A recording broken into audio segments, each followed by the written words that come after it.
Cabbie, July 22nd. I didn't know how it could have happened. I had wasted another day utterly and completely. When I woke up this morning, I had so many plans for the day, but none of them had been accomplished. I would probably be able to accomplish them in a flurry on another day, perhaps a day I hadn't set aside for anything special. Things usually worked out that way. And so, instead of doing what I needed to accomplish that day, what had I done?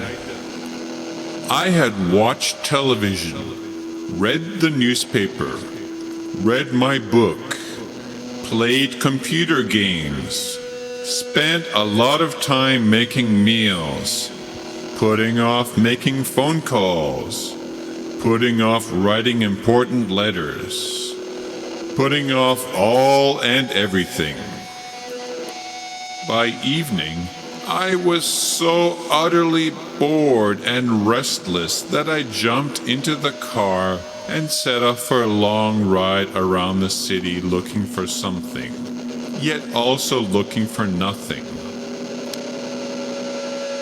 In moments of utter repose and tranquility, the most surreal incidents are bound to happen. I was stopped at a traffic signal waiting for the light to change.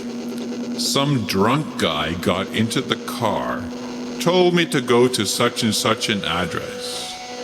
He must have thought I was a cabbie. I didn't say anything. I just set off and drove. I didn't pay much attention to the place that he had said that he wanted me to drive him to, though, and just continued on my natural course. I passed the casinos, the parlors, the piazzas with all the hookers. I passed the theaters and cinemas. I crossed the river on a bridge, then came back over on another. I looked into my rearview mirror. It seemed that my passenger had fallen asleep. I felt like I was in a movie somehow. There was the cinematographer. There was the director of photography.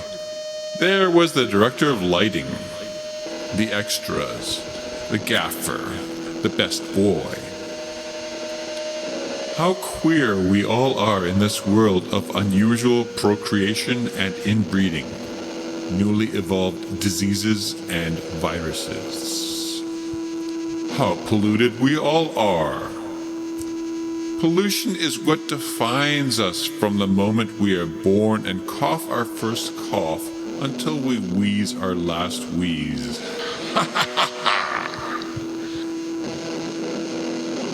In the back, I heard someone stirring. I had momentarily forgotten my passenger.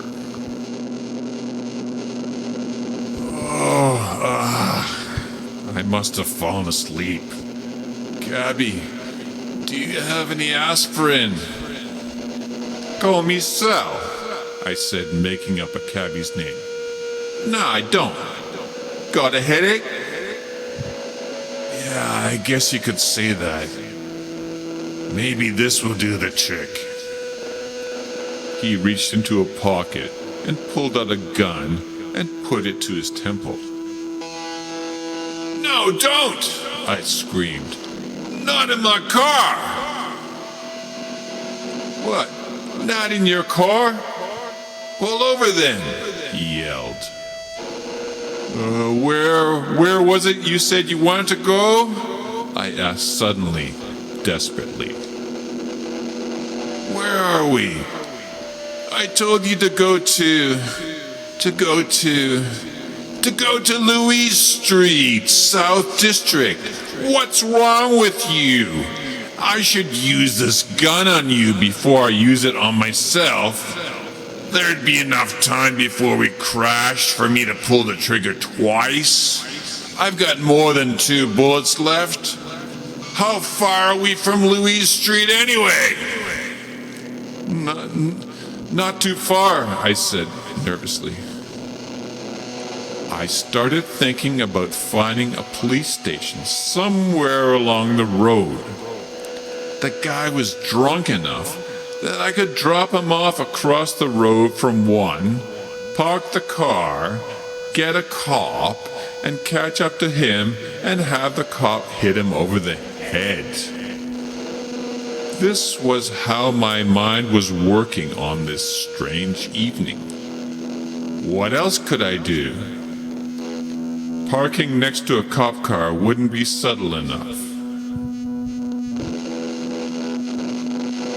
Wait, where are you going? We just passed Louise Street. Stop the car! I'll get out here.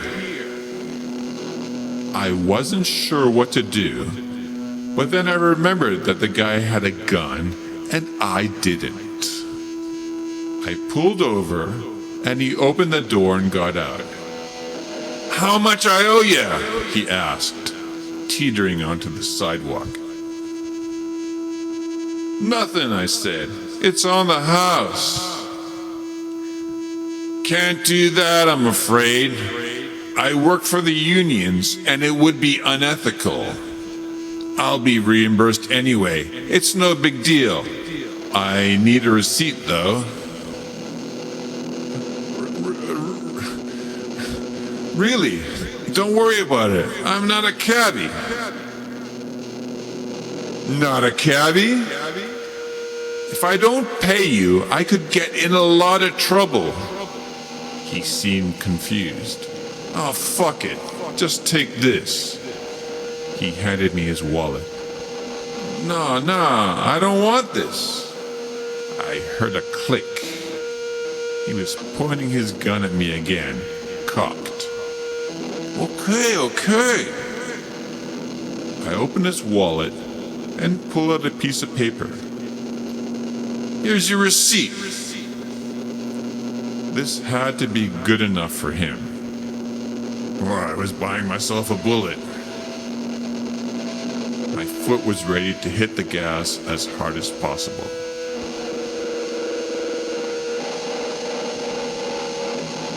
The guy uncocked the gun, put it back in his pocket, put his hat back on his head, and smiled.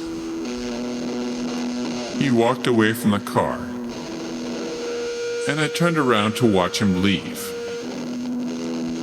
I waited there for a while, just trying to figure out what was happening. From behind me, I heard him yelling out, "Louise! Louise! Louise!" Windows were opening on the street above. As I pulled away from the curb, I heard shots ring out. Without stopping or looking back, I ran all the lights home, ran upstairs, and wrote down everything that had happened.